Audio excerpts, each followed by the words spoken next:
I'll be quickly sharing my screen.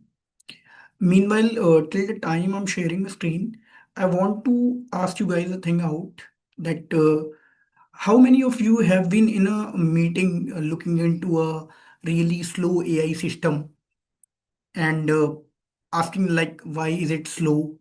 Then someone stood up very confidently and said that we need more GPUs.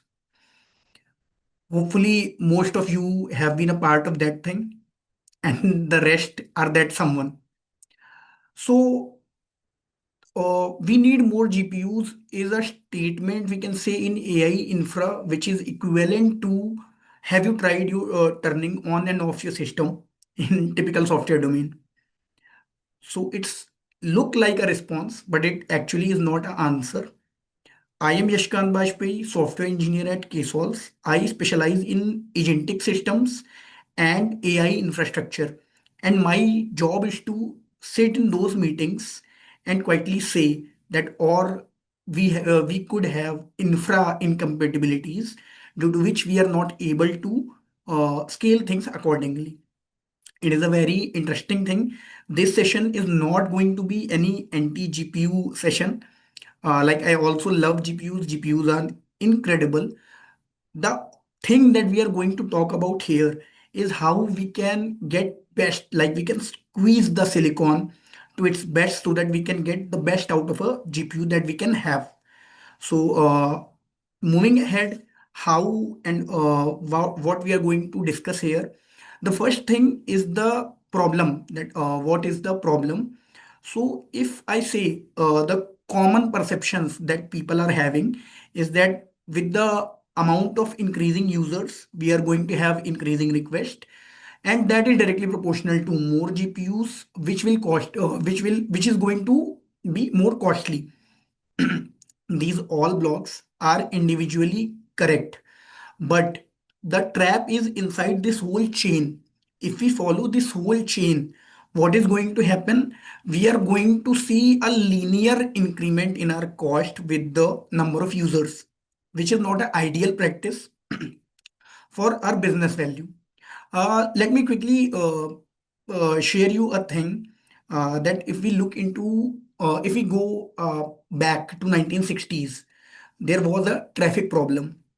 But if someone stood up and say that all resolution to this particular traffic problem is that we have to increase the size of the roads, so that is going to solve the problem for a near future, 2 years, 3 years. But that is not a permanent fix. Permanent fix is to route the traffic perfectly so that we are not going to stuck in that problem again. If we are just going to widen the roads, what will happen after 2 years, after 3 years? We are going to face that problem again, and this time in a much bigger way. Same follows with the GPU consumptions. If we are for every problem, we are going to buy more and more GPUs. That is going to create a this problem that is not going to solve this problem. Just we are postponing this problem, and at the latter phase, it is going to be much bigger problem than it is today. So what we will be doing, we'll be looking or we'll be figuring out how we can smartly route the traffic, not widening the roads. So moving ahead, I'd like to show you a thing. In the chart that we can see at the right side, here are two things. First is red line and the second one is green line. Red line is representing AI infra cost, and while our green line is representing a business value. So if we see what will happen at the start of anything, like we are going to start a AI system, what is going to happen? We are having some business value, we are having some AI infrastructure cost. At the very start, definitely we need some GPUs to operate. But with the time, if we follow this particular trajectory and we move in this particular direction, that more users, more requests, more GPUs and higher cost. So what is going to happen after a certain period of time? Our AI infra cost will go even higher than our actual business value, which is like the worst thing we can have.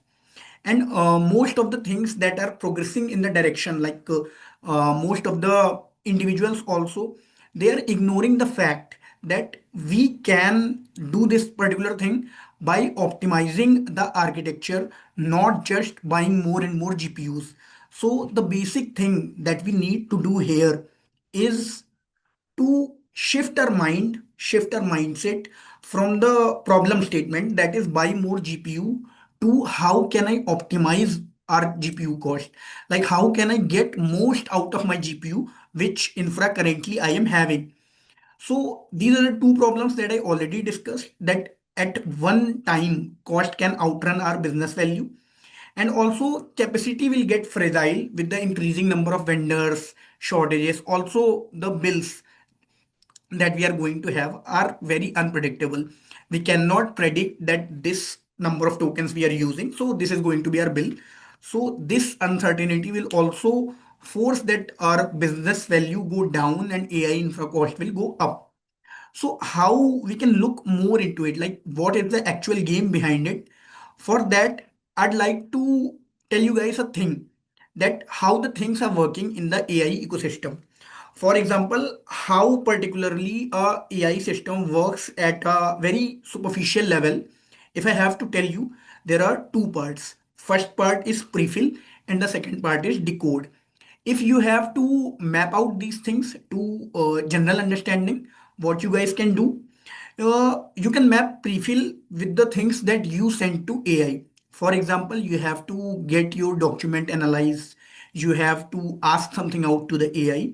What you'll do, you'll ask the thing, AI will capture all the prompts, all the things that it is having to run a agentic architecture. It will collect all the things, it will process it parallelly, and very high compute power is used here.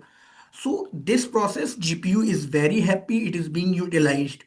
But coming to the decode process, like this was the part when AI is thinking. Thinking is not any problem, thinking is not going to have any impact on GPU, no matter what architectural change we are going to have.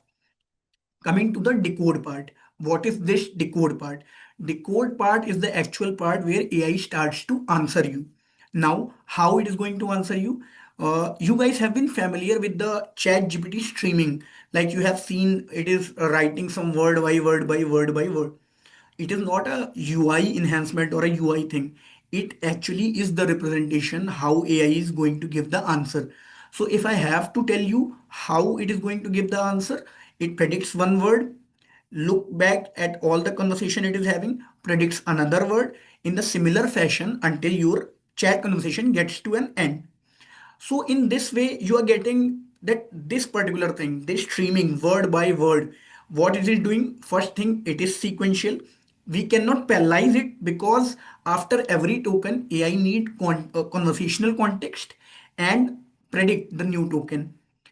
So this is the phase where efficiency goes low, where GPU consumption goes low, where we are not optimizing our whole GPU systems.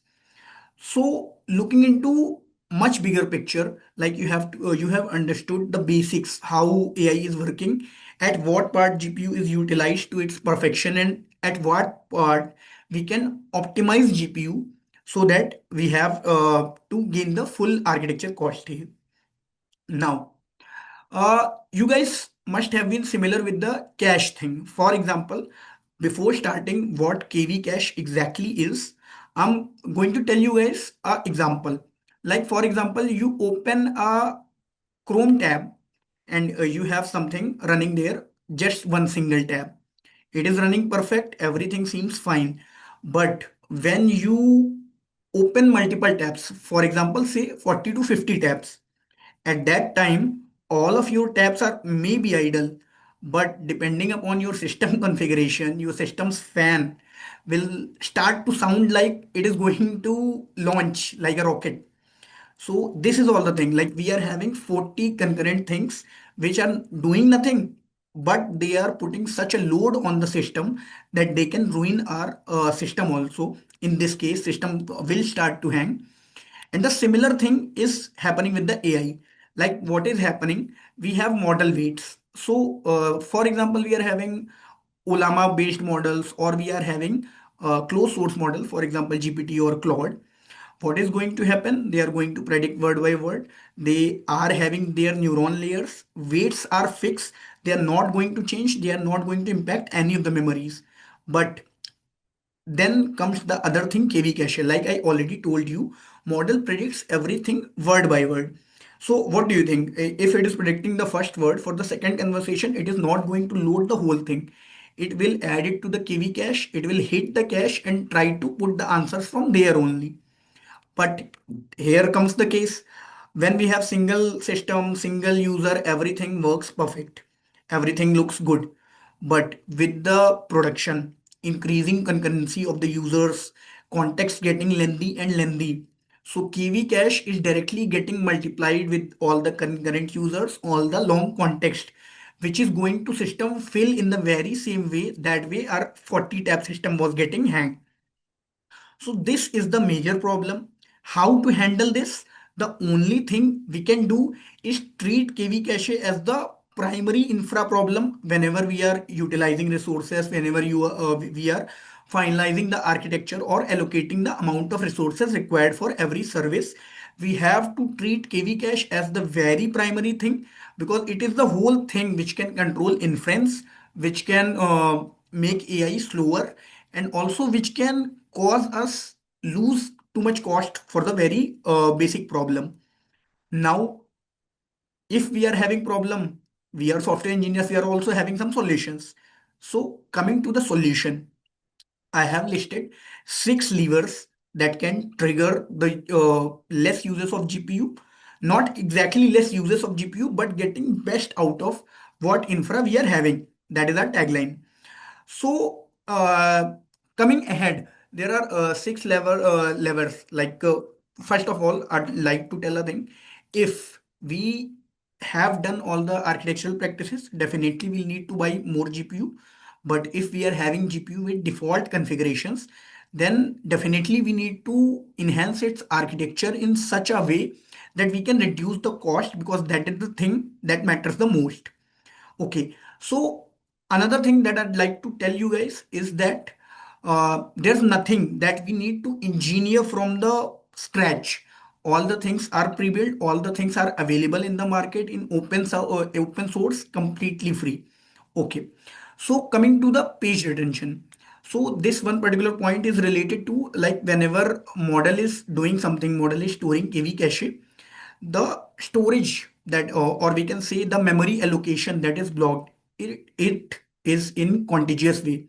So it is blocking something randomly, then process take time, after that it frees up the space, but the next block might be the bigger one, which might not fit in that particular block which was freed up. So it will get some next kind of memory where we are having multiple free segments of the memory, that is called fragmentation.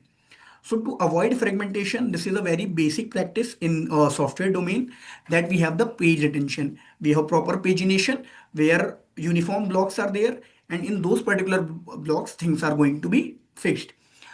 This you can refer to a parking lot. You are inside a parking lot. If all the vehicles, no matter cars, bikes, buses, are parked in very random fashion, definitely there is a randomness, there is an entropy, and it is not going to make us use the most optimized space. But if we have some leveling, we have proper slots, and cars and bikes or dedicated big vehicles are parked in that particular slots, then we are going to optimize the space in much better way. The very similar concepts work with the page attention. Now, the second thing, that is continuous batching. What continuous batching does, like if we follow just the batching, what is going to happen? We have a batch and we are waiting until that batch gets full. This you can refer to a elevator. You are in an elevator. The most optimized algo for the elevator is to serve as per the need, not waiting at the ground floor to load at least 20 people, then only moving upwards. So in that way, it is not a very optimized fashion.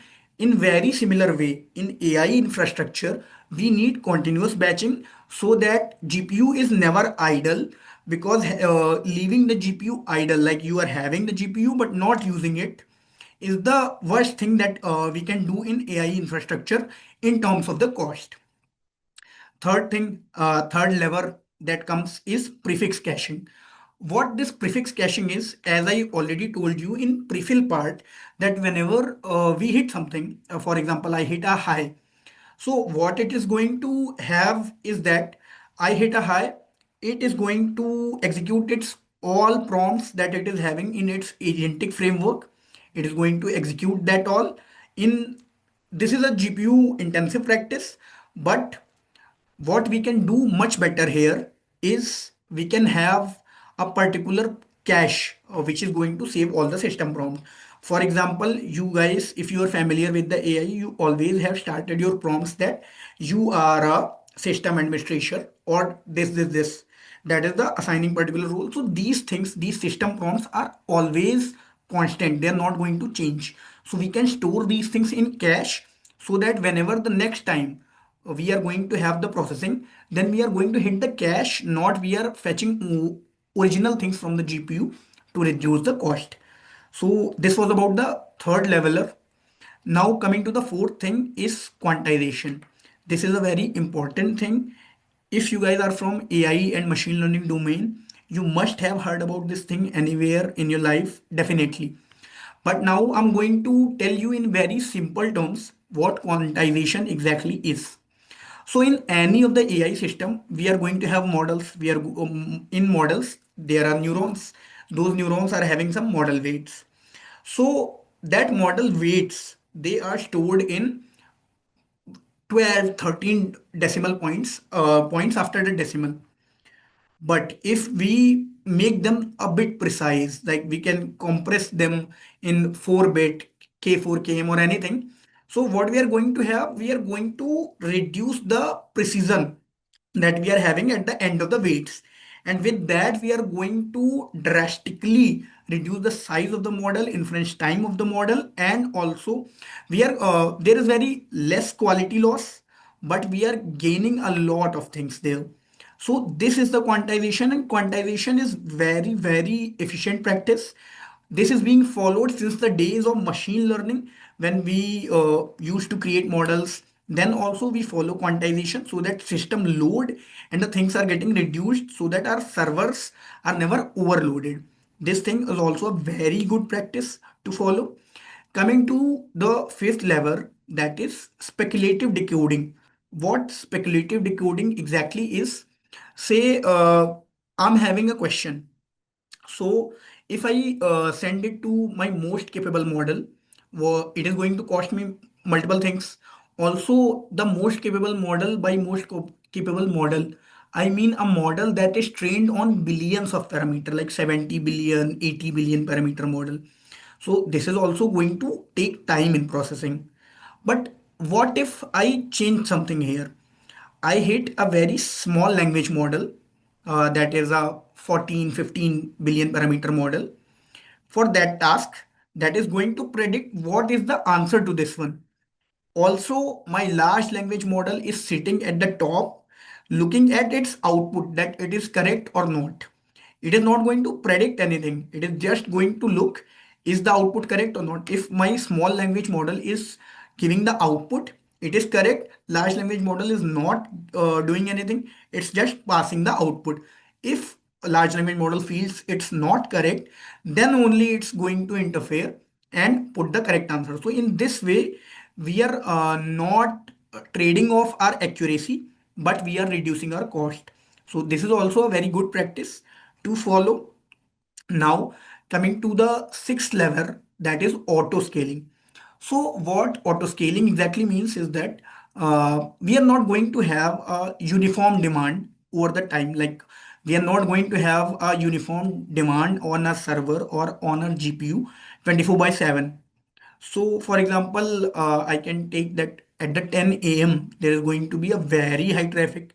At the 3 a.m. Server is about to die. There's nothing.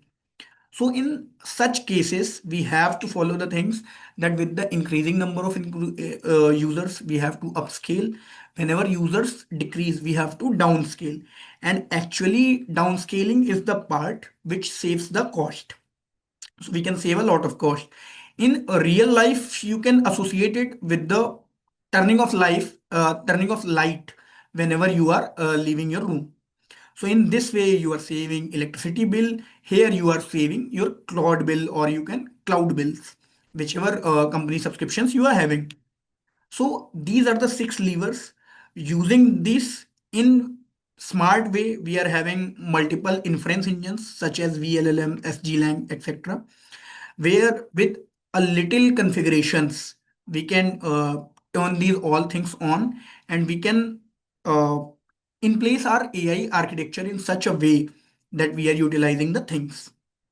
Now, coming ahead, the biggest thing that I would like to highlight here, I have dedicated a complete slide for this particular point. We, whenever we are in between of something, like whenever we are using any of the AI, every AI service provider provides multiple model. Some are small models, some are mid models, and some are premium models.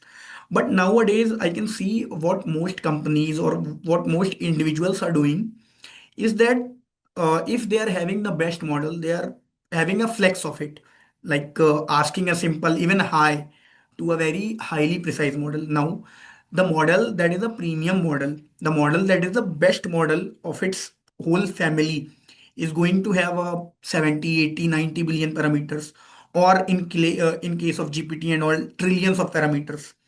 Whenever you hit a high, it is going to take account of all those parameters that on it is trained your particular token. And in this particular way, you are like burning a lot of things without any productive output. So this thing we have to avoid. Like, the best thing that we can do is smart routing. Whenever things are easy, just there are a lot of things, but we have to either classify, or we have to simply give the answers or generate some context. Then we have to use small models. Whenever we have some a bit tricky task but easily available ones on the internet, we should use mid model. Whenever we are having a very high complex task that requires high reasoning, that requires multiple things in calculation, then only we should go for the premium model. If I have to give you another real life example for this, uh, if you are going to send a hi to Opus 4.8, then what you are doing, if you relate it to real life, you are traveling in a business class plane to reach door next step. Like so in this way, most of the, like, this is the biggest mistake that many systems are currently in. Many companies are also doing this. Not routing smartly is the biggest mistake, what I can say. And if we place a router, a custom router, which routes things accordingly, or even if we are not willing to engineer things, we can pick some open source contribution thing, and we can tune it accordingly as per our solution. So in this way, we can also reduce a cost to a very high domain. Now, if these things are happening, then we are having three companies, three tech giants, that are Google, AWS, Nvidia. They are having most number of GPUs on the earth. So what do you think? Are like they are having the most number of GPUs? So are they using it blindly, or they are also doing the same things? So I like to tell you guys that all these three are using custom inference stacks, specialized accelerators, model routings, caching layers, and serving optimization. Like, what they are doing, they are squeezing out the silicon to get the best throughput out of a GPU that they can have. And if the companies which can afford, or which can have that audacity to that they can lose the things, they can go for infinite GPUs, but they are not going, because they are looking into a practical thing. They are not going behind a induced demand. Even they are following the thing that they have to fix the thing, so that it is a long term thing and it reduces the problem, not a bigger version of this problem but 2 years later. So the signal that is coming from the very high level, or we can say the big tech giants is also the same, that we have to shift our mindset to make collecting more infra or making more and more clusters, buying more and more clusters, to something that we have to look into architecture first. We have to fix the architecture. What we are having, we have to squeeze the best out of it. This is the only signal that we are having. Also, to this particular thing, like there is a saying in software domain, that's the Brooks law. Adding manpower to a project that is getting late makes it even more later. So this directly relates to the thing, if we are going to buy more and more clusters, that is going to lose the money only, nothing else. So how we can exactly track our progress step by step, look into our systems and try to fix it. So for that, I have created this AI cost maturity ladder. There are 5 steps. Every one of us who are here, who are involved in any of the AI solution or AI architecture or AI infrastructure, they all are at one of these steps. So talking about the L1, that is the reactive step. This is the very same step that we talked at the start of the meeting, that buy more and more GPUs. The very initial phase, sometimes it works, in POCs it works, but in production it is going to uh, throw us the issues. So when it start to throw the issues, then we move to level 2. We start to monitor that where our costs are going, which flows are taking much things. And then we identify a flow that is also not very predictive, like we can predict. That is not very predictive. We identify a flow that is taking most of our tokens. Then we come to level 3, which is cutting the things, like improving the prompts, optimizing the context, building a very precise context window so that we can reduce the tokens, which can indirectly reduce the cost. This is the level 3. Then after we have done this, then we got the idea that yeah, this is also a way by which we can have the same accuracy, we can reduce the inference time, still we can reduce the cost. So moving ahead, we also explore much things like smart routing, caching layers and all. This way we make our system much efficient. And when we reach there, we also try to have the R&Ds, have the things that we are moving in the right direction. What else we can do so that I can get a fully optimized platform? For that, then we also add pagination, we add caching layers, we add routing. Then we have the 6 levels that I talked about. After doing that things, we reach the level 5, that is the fully optimized version. Now we have optimized this GPU to the perfection. If we need more with the similar perfect architecture, we are going to add much GPUs. This is the ladder. And what I have observed in like my experience, for the current in the current time, most of the companies, like I can say approximately 70% of the companies are sitting at level 2 or level 3. So we have to move forward. We have to look at the things. It is a very great thing. Like AI is a life-changing thing. It is going to impact each and everyone's life in upcoming 10 to 20 years. And this is we are at very important point, that we have to move in such a direction that we can make the things lifelong. Okay. Now, there are happening a lot of things, but what I want to have here, like I want to give you a bullet points that you can have the mind map what to do. So first thing, very first thing is to measure how much token you are using, how much token, how much time for the first token, then like what is the loading time, what is your streaming time, what is the accuracy you are getting. So firstly, you have to measure the things, because if you are just saying that yeah, this system is slow, it is an emotion. You cannot optimize it. For the optimization, you have to go for the thing that it is slow because its time to first token generation is slow, or you can say its interlatency token, that is streaming, is slow. So in that way, you have came to a number, you are at the right place, you can do the things. So first thing is to measure. Once we have our stats, like how our particular model is performing, then first thing that we can do is reduce the waste thing. We have a lengthy prompts, but it is not necessary that every token we are giving in prompts is contributing to the AI system so that it can give the precise answers. We have to look into it. We have to cut our prompts so that it can give the high accuracy but with lower number of tokens. So the second step is this. Third step, and a very important step, this thing I was also talking about earlier, we can pick the right engine. These all are open source: VLLM, SGLang, TensorRT, TGI. These all are inference engines. We can simply plug them in our system. We can make them to serve our AI infra. And they all are having such configurations that we talked about. They all have solved the problem, but just we need to configure it according to as per our use case. This was the third point that you have to keep in mind. The fourth thing is route intelligently that I talked in the previous slide.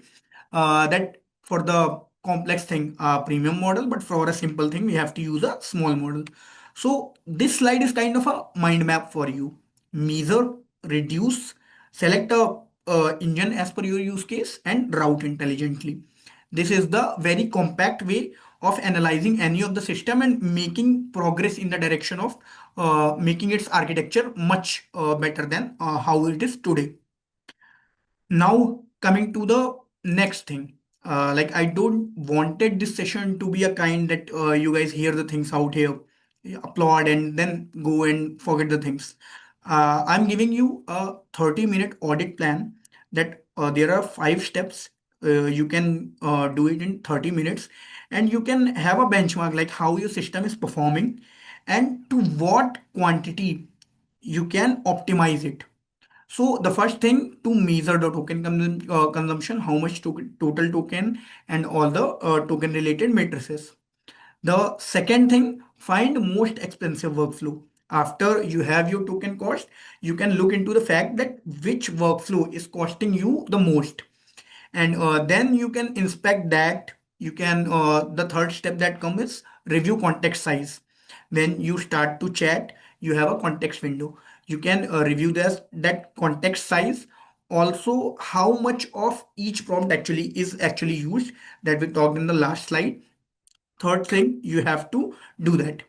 After doing these three things, you'll be having the stats, you'll be having a clarity that, yeah, there is a scope of making it better by 30%, 40%, or in some cases, even 70%, depending upon the system. So, the fourth and the most important thing here is audit model selection.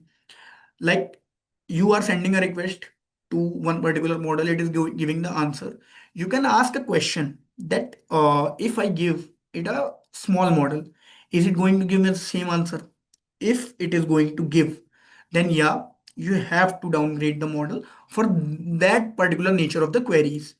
So this is the most important part here. Now, the fifth step that you'll have to execute is checking the cache opportunities, like hunting out where I can put the cache so that each and every time my model is not invoked, I can hit the cache and get the output from there. And this is the only way that we can scale it in more better fashion rather than just calling the model again and again and increasing the load on the GPUs. So this is a 5 step 30-minute plan. You can have audit on any of the AI infra, and I guarantee, like whenever you are going to follow this audit plan on any of the system, you'll see something that in layman terms I can say something embarrassing, but here embarrassing means the opportunity to reduce the cost.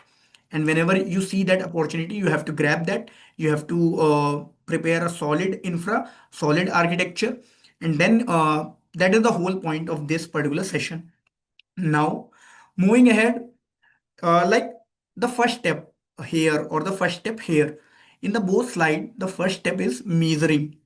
So how are you going to measure it? Definitely not with a stopwatch or scale.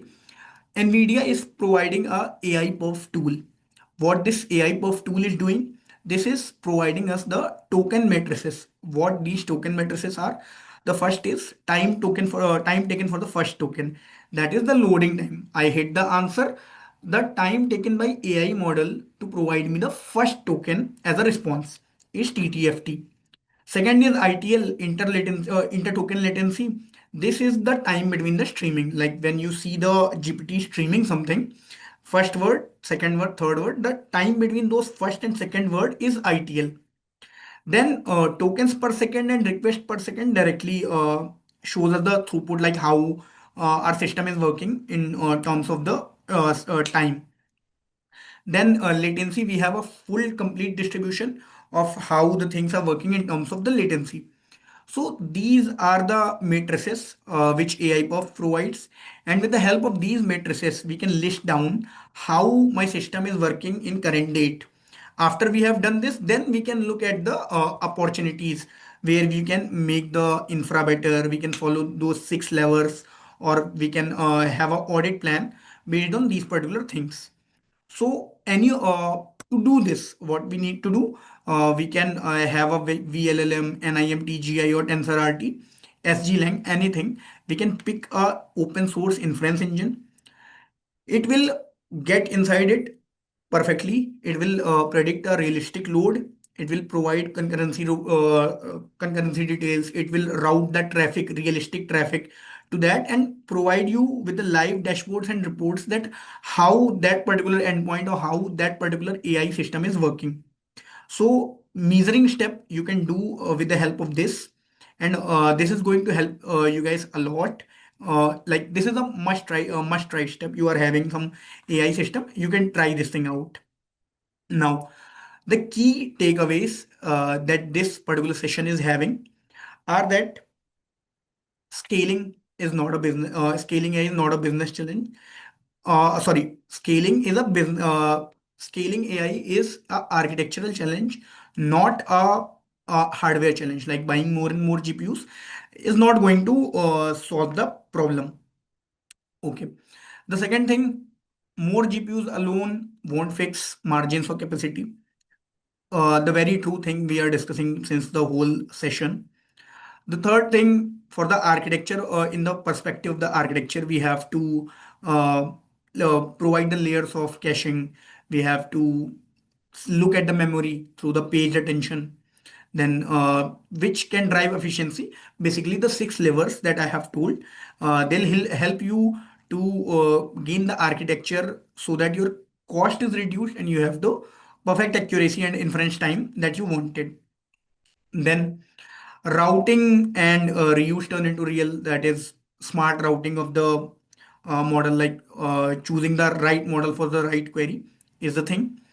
And the last thing, the last key takeaway that you can have here is run a regular cost audit and follow the cost audit page, like 5 steps to audit. After auditing, decide at what ladder you are having. Then you have a clear map that where you want it to go, so that you can plan out the things and do the things. Okay. Also, the most important thing here is that the future of scaling AI, or the future where AI is going, it is not going to have the hardware thing like buying more and more GPUs. It is related to GPU efficiency. If you are having a like the biggest mistake, the key highlight that I wanted to provide here is that uh, if you're having a GPU that is sitting idle, that is the worst thing that we can have. This we can relate to, like you have taken a gym membership of year, but you are not hitting the gym any day. So that is very similar the case. If your GPU is sitting idle, that is the worst case. So for that, we have continuous batching. We can follow that, and we can take the most out of our GPU. So this is the thing. Also, after this session, I wanted to like make you guys that much reasonable, that whenever someone says, like at the start of the session, I gave a scenario of a meeting. Whenever someone says we do need more GPUs, the question, you must be the guy, or you must be the person who stand up and says that GPUs are not the main problem. What if we can look into our architecture first? We can optimize our architecture. And the core question here should not be how many GPUs do we need. It should be how much intelligence can we deliver per GPU, which is the most important thing nowadays. So in this way, we can optimize the architecture, and we can get the best that we are having, not chasing more and more hardware infra.